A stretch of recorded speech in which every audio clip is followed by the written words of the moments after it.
গল্পটি শেষ পর্যন্ত মন দিয়ে শুনবেন।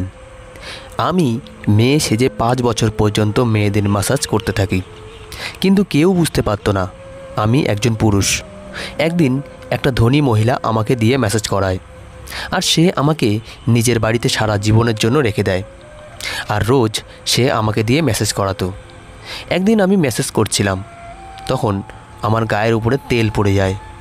সেই মহিলা আমাকে তার কাপড় দেয় আর বলে, কাপড় বদলে নাও। আমি ঘাবড়ে যাই। যখন আমি তার সামনে কাপড় চেঞ্জ করছিলাম, তখন আমার পায়ের তলা থেকে মাটি সরে যায়। কারণ আমি গরিব মানুষ ছিলাম। ইন্টারমিডিয়েট পরীক্ষা দেওয়ার পর আমি চাকরির খোঁজ করতে শুরু করি, কারণ আর পড়াশোনার জন্য আমার কাছে কোনো টাকা ছিল না। আমি কোনো চাকরি খুঁজে পাচ্ছিলাম না। আর তার সবথেকে বড় কারণ আমার ব্যবহার, স্বভাব। আমি তো তৃতীয় লিঙ্গের ছিলাম না, আমি পুরোপুরি একটা ছেলে ছিলাম। কিন্তু তাও না জানি কেন আমার গলার আওয়াজ মেয়েদের মতো ছিল, আর আমার হাত পাও মেয়েদের মতো ছিল। আমার হাত পায়ের গঠন দেখে আমার বন্ধুরা আমাকে সুন্দরী বলে ডাকতো। কোনো লোক তো মনে করতো আমি হয়তো তৃতীয় লিঙ্গের। এমনকি আমার বাড়ির লোকেরাও এমনটা ভাবতো। কিন্তু আমি একজন পুরুষ ছিলাম।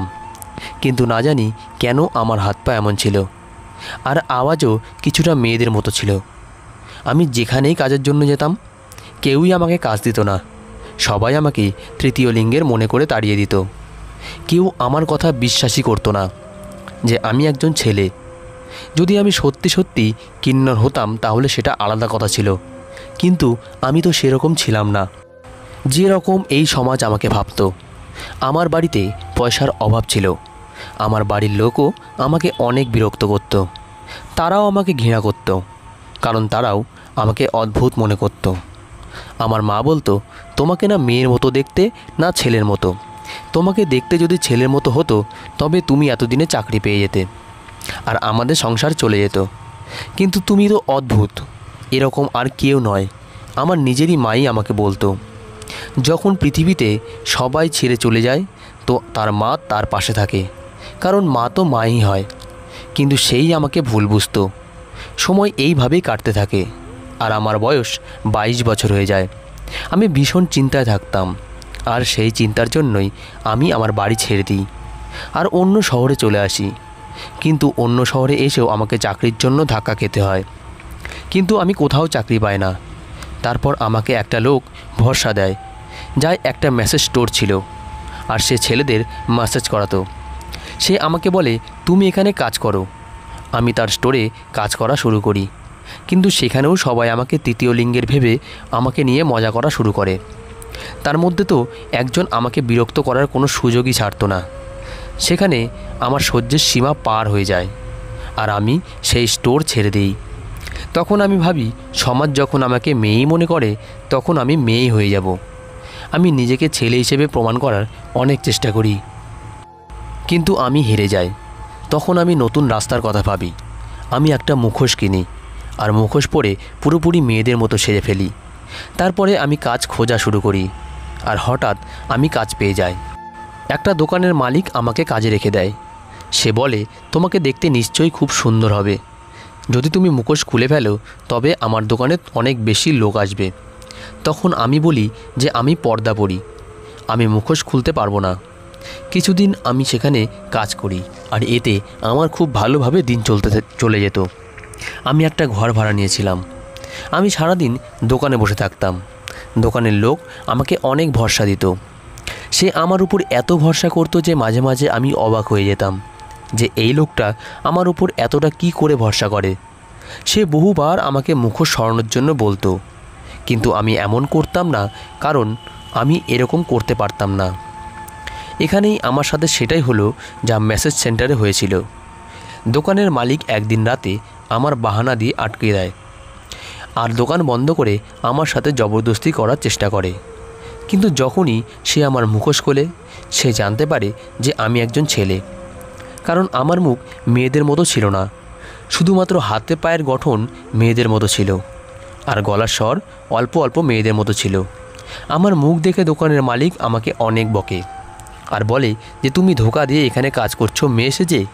আমি বলি, তুমি আমাকে এই কাজের জন্য তো নিজের সাথে রেখেছো। যদি আমি সত্যি মেয়ে হতাম, তুমি তো আমার সম্মান নষ্ট করে দিতে আজ। আমি মেয়ে নয়, আমি ছেলে। আমার মধ্যে এতটুকু শক্তি ছিল যে আমি তাকে ধাক্কা দিতে পারবো। আমি নিজেকে বাঁচাতে সফল হই। যখন সে আমার মুখোশ সরায়, তখনই সে সব সত্যি জানতে পেরে যায়। যদি আমার জায়গায় কোনো মেয়ে থাকতো, তবে সে নিজেকে বাঁচাতে পারতো না, কারণ সে অনেক শক্তিশালী ছিল। কিন্তু আমিও একজন পুরুষ ছিলাম, আর আমার মধ্যেও শক্তি ছিল। আমি নিজেকে বাঁচিয়ে নিই। আমি সেখান থেকে পালিয়ে আসি। আমার অনেক আফসোস হচ্ছিল যে এটা কেমন সমাজ যে ছেলে মেয়ে কাউকেই ছাড়ে না। যখন আমি মেয়ে সেজে সমাজের সামনে যাই, তখন তৃতীয় লিঙ্গের মানুষভাবে আমাকে সমাজ থেকে আলাদা করে দেওয়া হয়। আমি আবারও বেকার হয়ে গেলাম, কিন্তু আমি হার মেনে নিইনি। এইভাবেই মুখোশ পরে নিজের গলার স্বর মেয়েদের মতো করে আমি অন্য কাজ করতে থাকি।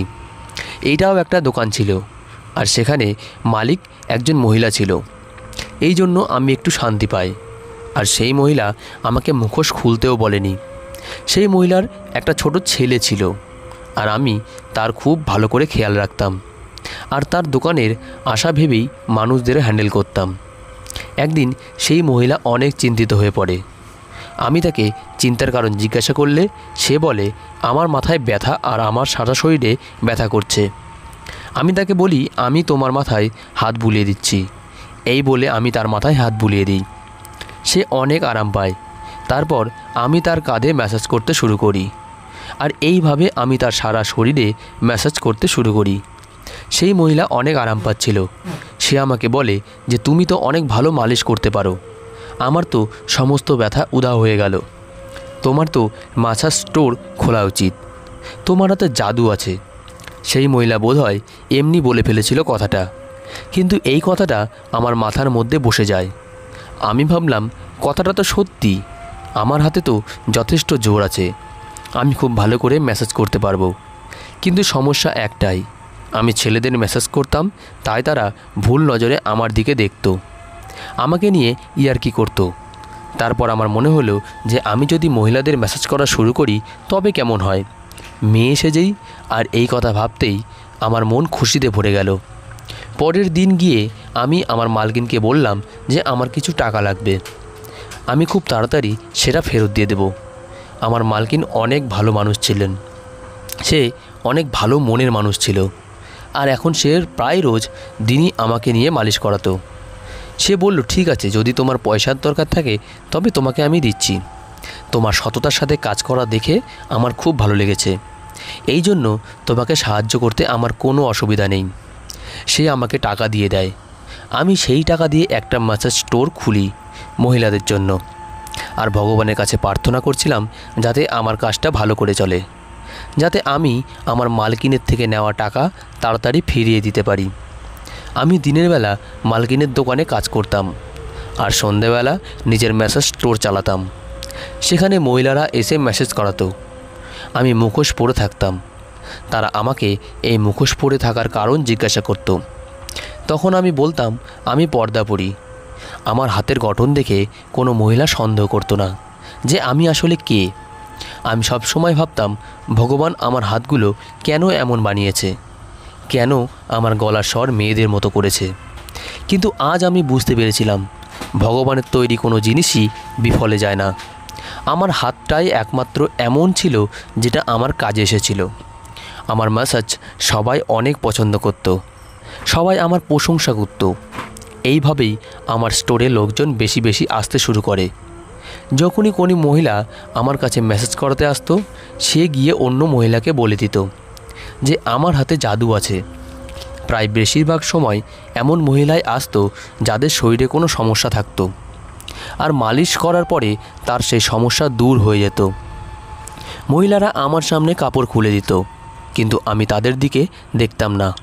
আমি চোখ বন্ধ করে নিজের কাজ করতাম। তাদেরকে ওইভাবে দেখাটা পাপ ছিল। আমার কোনো ভুল উদ্দেশ্য ছিল না, আমি কেবলমাত্র বাধ্য ছিলাম।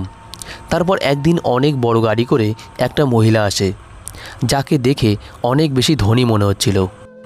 আমার কাছে সচরাচর এত ধনী মহিলা আসে না, কিন্তু সেই মহিলাকে দেখে অনেক বেশি ধনী মনে হচ্ছিল। তার গাড়ি, তার জামাকাপড় দেখে স্পষ্ট বোঝা যাচ্ছিল সেটা। সে আমার কাছে এসে আমাকে বলে, আমি তোমার ম্যাসাজের অনেক প্রশংসা শুনেছি। আমার শরীরে অনেক ব্যথা, আমি অনেক কষ্ট পাচ্ছি, কোনো ওষুধও কাজ করছে না। আমার ওজন বেশি হওয়ার জন্য আমার শরীরে অনেক ব্যথা করে। সেই জন্য আমি তোমার কাছে মালিশ করতে দেখতে চাই কোনো কাজ হয় কি না। সেই মহিলা যেমনই হোক না কেন, ধনী মহিলারা এমনই হয়। আমি অনেকক্ষণ ধরে অনেক ভালো করে তাকে ম্যাসাজ করে দিই। সে অনেক আরাম পায়। সে আমার প্রশংসা করে আর চলে যায়। কিন্তু পরের দিন সে আবার আসে আর আমাকে বলে যে আমি তোমাকে নিতে এসেছি, তুমি এখন থেকে আমার বাড়িতে থাকবে। আমি তোমাকে এত টাকা দেব যে তোমার এই স্টোর চালানোর কোনো প্রয়োজন পড়বে না, শুধু আমার অসুবিধা দূর করে দাও। তার কথা শুনে আমি আশ্চর্য হয়ে যাই। সে আমাকে এত টাকা দেওয়ার জন্য প্রস্তুত ছিল যে আমাকে আর আলাদা করে স্টোর চালানোর দরকার পড়বে না। মানে আমার ভাগ্য অবশেষে আমার সাথ দিয়েছিল। সারাদিন স্টোরে মালিশ করার বদলে আমাকে একটাই মহিলাকে মালিশ করে দিতে হবে, আর তাতেই আমার সারা মাসের খরচা চলে যাবে। আমি সেই মহিলাকে বলি যে আমি এই স্টোর বন্ধ করতে পারবো না, কারণ আমি কারোর থেকে অনেক টাকা ধার নিয়েছি। যতদিন না আমি ধার শোধ করতে পারছি ততদিন আমি স্টোর বন্ধ করতে পারবো না। তখন সেই মহিলা বলে, তোমার সব ধার আমি শোধ করে দেব, শুধু তুমি আমার সাথে আমার বাড়িতে চলো। আমি আমার বাড়িতেই তোমাকে একটা ঘর দিয়ে দেব, তুমি সেখানে থেকো। আমার বাড়ি অনেক বড় আর আমার কাছে অনেক টাকাও আছে। শুধু এই সমস্যা আমার পিছন ছাড়ছে না। আমি আরও অনেক ম্যাসাজ সেন্টারে গিয়েছিলাম, কিন্তু সেখানে সততার সাথে কাজ করে না। তুমি অনেক সততার সাথে কাজ করেছো, তোমার কাজ আমার অনেক পছন্দ হয়েছে। আমি সেই মহিলাকে বলি, তুমি রোজ এখানে চলে এসো, আমি তোমার ম্যাসাজ করে দেব। তখন সে বলে, তোমার এই ছোট্ট সেন্টারে আসতে আমার ভালো লাগে না, আমি অনেক হাই ক্লাস মেনটেন করি। যখন আমার বান্ধবীরা জানতে পারবে যে আমি এত ছোট একটা সেন্টারে আসি, তখন তারা আমাকে নিয়ে মজা করবে। সেই জন্য আমি রোজ রোজ এখানে আসতে পারবো না, তুমি আমার বাড়িতে চলো। আমি সেই মহিলার কথা মেনে নিই। সেই মহিলা আমার সব ধার শোধ করে দেয়, আমার দোকানের মালকিনকে গিয়ে সব পয়সা দিয়ে দেয়, আর আমার স্টোর বন্ধ করে দেয়। আমি ভাবলাম, থাকার জন্য যখন আমি এত ভালো একটা জায়গা পাচ্ছি, সেই মহিলাকে ম্যাসাজ করে দেওয়ার বদলে আর একজন মহিলাকেই মালিশ করে দেওয়ার বদলে আমি খাবারও পাচ্ছি, তবে সমস্যার কি আছে? আমি খুশি মনে মেনে নিই। সেই মহিলা নিজের সাথে আমাকে তার বাড়ি নিয়ে যায়। তার বাড়িটা কোনো বড় মহলের থেকে কম ছিল না। সে আমাকে থাকার জন্য একটা ঘর দেয়, যেটা পিছনের দিকে ছিল, কিন্তু সেই ঘরটা আমার জন্য ভালো ছিল আগের ঘরের থেকে। পরিষ্কার ছিল আর সুন্দর সুন্দর আসবাবপত্র রাখা ছিল। হয়তো ধনী লোকেদের চাকররাও অনেক আরামে থাকে। আমি নিজে জিনিসপত্র সেখানে রাখি, আর এত কিছু আমাকে দেওয়ার জন্য আমি ভগবানকে ধন্যবাদ জানাই। আমি জেনে শুনে সমাজকে ধোঁকা দিচ্ছিলাম না, আমার কাছে এছাড়া আর কোনো উপায় ছিল না। ভগবান জানতো আমি সেই মহিলাদের শরীরের ওপর কোনো খারাপ নজর দিতাম না। সেই মহিলা রোজ রাতে ম্যাসাজ করাতো। সে আমাকে জিজ্ঞাসা করতো, তুমি দিন রাত কেন মুখোশ পরে থাকো? আমি তখন বলতাম, এটা আমার একটা অভ্যেস। সেই মহিলা বলে, ঠিক আছে, কিন্তু একটা মহিলার কাছে কেন পর্দা করেছো? তুমিও মেয়ে আর আমিও মেয়ে, আমি তো তোমার মুখ দেখতেই পারি। আমি বলি, আমার মুখ পুড়ে গেছে, আমি আমার মুখ কাউকে দেখাই না। এই রকমের কথা বলে আমাকে লজ্জা দিও না। যখন লোক আমার এই পুড়ে যাওয়া মুখ দেখে, তখন আমি খুব লজ্জিত বোধ করি। কেউ তার প্রতিশোধ নেওয়ার জন্য আমার মুখে অ্যাসিড ছুঁড়ে মেরেছিল, সেই জন্য আমার মুখ দেখার মতো অবস্থায় নেই। আমি আর কাউকে দেখাতে চাই না। আমার কাটা গায়ে নুন না ছেটালেই ভালো হয় মালকিন। সে বলে, আমার ভীষণ দুঃখ হচ্ছে যে তোমার মুখের উপর অ্যাসিড ছুঁড়ে মারা হয়েছে, যাতে তোমার মুখের গঠন বদলে গেছে। ঠিক আছে, আমি তোমার মধ্যে আঘাত দিতে চাইনি, কিন্তু এই সব কে করেছে? সেই মহিলা যখন আমাকে এই প্রশ্ন করে, তখন আমি চিন্তায় পড়ে যাই। তখন আমি বলি, একটা ছেলে আমার কাছে বিয়ের প্রস্তাব নিয়ে আসে। আমি তার প্রস্তাবে রাজি না হওয়ার কারণে সে আমার সাথে প্রতিশোধ নিতে এই রকম কাজ করে। আমার মুখে অ্যাসিড ছুঁড়ে মারে, যাতে আমার অন্য কোনো জায়গায় আর বিয়ে না হয়। সেই ছেলেটা আমার থেকে এই ভেবেই প্রতিশোধ নেয়। এই দুর্ঘটনার পর আমার জীবন নষ্ট হয়ে যায়। সেই জন্য আমি এই সমাজের থেকে আমার মুখ লুকিয়ে রাখি সব সময়। আর এই কারণেই আমি এখনও বিয়ে করিনি। আমি এই ম্যাসাজের কাজ করতে বাধ্য হই, কারণ আমি এই কাজটা খুব ভালো করতে পারি। আমার হাতে শক্তি ছিল, এই শক্তি ভগবান আমাকে দিয়েছিল, আর আমি এই সুযোগেই ব্যবহার করতাম। আমি আমার মুখ আর মুখোশের ব্যাপারে এই রকম একটা গল্প সেই মহিলাকে বলি, যাতে সে আমার কথায় বিশ্বাস করে। আর আমি এত গুছিয়ে মিথ্যে কথাগুলো বলি যে সে বিশ্বাস করে নেয়। সে আমাকে বলে, সত্যি তোমার হাতে শক্তি আছে, তোমার হাতের গঠন খুব সুন্দর, তুমি হয়তো অনেক সুন্দরী মহিলা ছিলে আগে। আমি সত্যি অনেক দুঃখিত যে তোমার সাথে এই রকম একটা দুর্ঘটনা ঘটেছে, কিন্তু তোমার মালিশের জন্য আমি শরীরে অনেক আরাম পাই, আমার ব্যথাও কমেছে। সেই মহিলা আমার কথায় ভরসা করে নেয়, আর এতে আমিও শান্তি পাই। কিন্তু আফসোসও হচ্ছিল যে সমাজের থেকে নিজের পরিচয় গোপন রাখতে হচ্ছিল। তবে আমি এই রকমটা করতে বাধ্য ছিলাম, এতে আমার কোনো দোষ ছিল না। মিথ্যে কথা বলতে আমারও লজ্জা লাগছিল, কিন্তু আমার আর কোনো রাস্তা ছিল না। আমি মাকেও কিছু পয়সা পাঠাতে শুরু করি। লোকে সত্যি কথাই বলে নিজের পেটের খিদে মেটানোর জন্য মানুষকে কি না করতে হয়। আমি যে রাস্তাটা বেছে নিয়েছিলাম, এটা ছাড়া আমার কাছে আর কোনো উপায় ছিল না। কিন্তু খুব সততার সাথে কাজ করতাম। মেয়ে সেজে যেতাম তো লোকে আমার পিছনে পড়ে যেত। সেই জন্য ভাবলাম পুরুষ মানুষ আমার ক্ষতি করার চেষ্টা করবে, কিন্তু মহিলারা তো করবে না। সেই জন্য আমি সিদ্ধান্ত নিই যে আমি মহিলাদের সাথে কাজ করব। কিন্তু আমার সত্যিটা খুব বেশি দিন আমি সেই মহিলাটার কাছ থেকে গোপন রাখতে পারিনি। একদিন আমায় মালিশ করছিলাম, তখন হঠাৎই আমার হাতে থাকা তেলের শিশি আমার কাপড়ের ওপর পড়ে যায়। আমি চিন্তিত হয়ে যাই, আমার মালকিনও চিন্তায় পড়ে যায়। সে বলে, তোমার কাপড়টা তো নষ্ট হয়ে গেল। আমি বলি যে আমি কাপড় বদলে আসছি। তখন সে বলে, কোথাও যাওয়ার দরকার নেই, এইখানেই আলমারিতে আমার কাপড় আছে, তুমি সেটাই বার করে পরে নাও। তখন আমি বলি যে আমি তোমার কাপড় পরতে পারবো না, আমি নিজের ঘর থেকে কাপড় বদলে আসছি। তখন সে জোর করে আলমারি থেকে একটা কাপড় বার করে আমাকে দেয় আর বলে, এটা পরে নাও। আমি চিন্তিত হয়ে যাই যে তার সামনে কি করে আমি নিজের কাপড় বদলাবো। সেখানে বাথরুমও ছিল না, এই ঘরটা শুধু ম্যাসাজ করার জন্যই রাখা হয়েছিল। আমি যখন বাইরে যেতে চাই, তখন সে বলে, আজ যদি আমি তার সামনে কাপড় না বদলাই তবে সে আমাকে কাজ থেকে বার করে দেবে। তার এরকম কথা শুনে আমি আরও চিন্তায় পড়ে যাই, কারণ এই কাজের জন্যই তো আমার সংসার চলছিল। আমি বিনামূল্যে খেতেও ও থাকতে পারছিলাম, আর এই কাজের জন্যই তো আমি পয়সা পাচ্ছিলাম, আর এই পয়সা থেকেই আমি বাড়িতে পাঠাচ্ছিলাম। আর আমাকে খুব বেশি পরিশ্রমও করতে হচ্ছিল না। আমি সমাজে লোকের কথায় ভয় পেতাম না, কারণ আমি এখানে অনেক আরামে আছি। আমি কখনোই এই আরাম হারাতে চাইনি। কিন্তু সেই মহিলার জেদি ছিল, সে বারবার বলছিল, তুমি এখানে কাপড় পাল্টে নাও। আমি বললাম, আমি তোমার সামনে কাপড় বদলাতে পারবো না, এটা তুমি ভালো করে জানো যে আমি আমার মুখ লুকিয়ে রাখি, তাহলে নিজের শরীর কিভাবে তোমার সামনে দেখাবো। সেই কথা শুনে আমি মহিলার মুখে অদ্ভুত এক হাসি লক্ষ্য করলাম। তখন সে বলে, আমি তোমার সব সত্যি জানতে পেরে গেছি, তুমি মেয়ে নয়, বরং একটা ছেলে। সেই জন্য আমি তোমাকে বলছি, এই কথা তুমি নিজের মুখে স্বীকার করে নাও। সেই মহিলার কথা শুনে আমি হয়রান হয়ে গেলাম।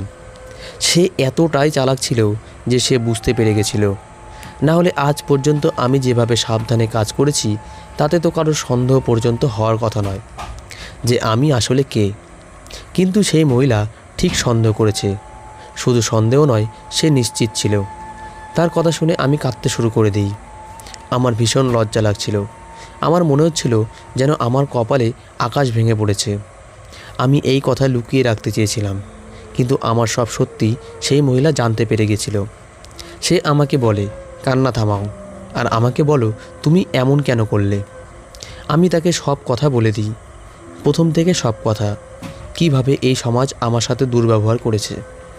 যখন আমি ছেলে হয়ে কাজ খুঁজতে লোকের কাছে যেতাম, তারা আমাকে তাড়িয়ে দিত, আমাকে অন্য নজরে দেখত, আর মেয়ে সেজে গেলেও আমার সামনে খারাপই হতো। সেই জন্যই আমি ভাবি মেয়ে সেজে মেয়েদের সাথেই কাজ করব, যাতে কোনো সমস্যা না হয়। আমি কারোর সাথে কোনো ভুল কাজ করিনি। আমি নিজের চোখ বন্ধ করে ম্যাসাজ করি। তুমি জানো, গরিব মানুষ যে কোনো কাজ করতে বাধ্য থাকে। যদি তোমার মতো কোনো ধনী লোক এইগুলো বুঝতো, কিন্তু আমি জানি তুমি আমার কথা বুঝতে পারবে না। আমি নিজেই এখান থেকে চলে যাচ্ছি। আমি চলেই যাচ্ছিলাম, তখন সে আমাকে বলে যে আমি তোমার সমস্যা বুঝতে পেরেছি। যে কথাগুলো তুমি এখনই বললে সেগুলো সত্যি খুব দুঃখজনক। তুমি কতটা বাধ্য হয়ে এই কাজ করছো আমি বুঝতে পারছি। আমি কিছুদিন আগেই জানতে পেরেছিলাম যে তুমি মেয়ে নাও, তুমি ছেলে, আর সেই জন্য ইচ্ছা করে আমি তোমার গায়ের ওপর তেল ফেলে দিয়েছিলাম। আমি তোমায় ভুল ভাবছিলাম, কিন্তু এখন আমি বুঝতে পেরেছি যে তোমার কোনো অসৎ উদ্দেশ্য নেই। তুমি যা কিছু করেছো বাধ্য হয়েই করেছো। আমি তোমাকে সাহায্য করতে চাই। আমি তোমাকে দিয়ে ম্যাসাজ করাবো না, কারণ আমি জানি তুমি মেয়ে নাও, কিন্তু তোমার জন্য আমার কাছে অন্য একটা কাজ আছে। তোমার সততা আমার খুব পছন্দ হয়েছে। তুমি কোনো ভুল কাজ করনি। আমি তোমার সমস্যা বুঝতে পেরেই তোমাকে একটা কাজ দিচ্ছি। সেই মহিলার কথা শুনে আমি খুশি হয়ে যাই।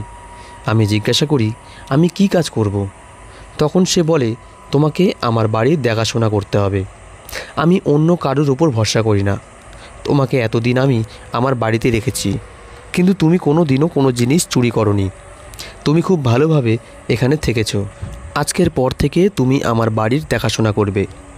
আমি যখন বাড়ির বাইরে থাকি তখন আমার ভয় হয় যে আমার অন্য চাকররা হয়তো চুরি করবে, বা আমার বর অন্য কোনো মহিলাকে বাড়িতে নিয়ে আসবে। আমার বাড়ি থেকে চলে যাওয়ার পর কি হয়, আমার বর আর বাচ্চা কি করে, সেই সব কথা তুমি আমাকে বলবে। তুমি খুব সাবধানভাবে আমার বাড়ির দেখাশোনা করবে। শুধু তোমার এইটুকুই কাজ। মালকিনের কথা শুনে আমি খুশি হয়ে যাই। এই কাজ তো আমার জন্য অনেক সহজ ছিল। আমাকে শুধু বাড়ির দেখাশোনা করতে হবে।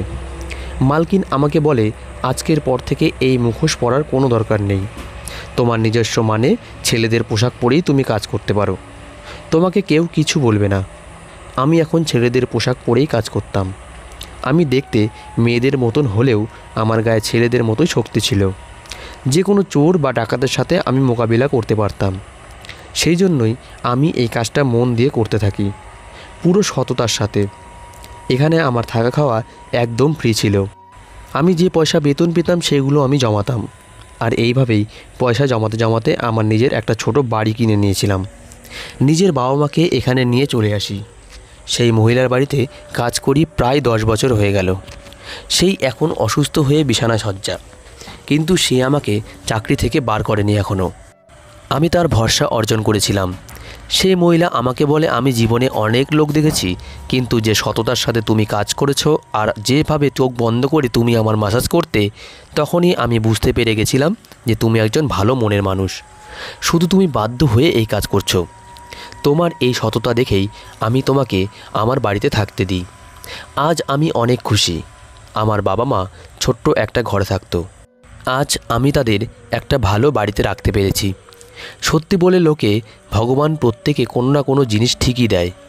আমার কাছে পয়সা ছিল না, কিন্তু সেই মহিলার মনে আমার জন্য ভরসা ঠিক ভগবান তৈরি করে দিয়েছিল।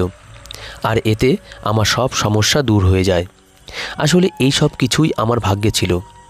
আমার ঘটনা শুনে আপনাদের নিশ্চয়ই আমার মতো লোকেদের ব্যাপারে ধারণা হয়েই গেছে যে আমাদের মতো লোক যারা পুরুষ হওয়ার পরেও কিছু করতে পারে না, তারা কতটা অসহায় হতে পারে।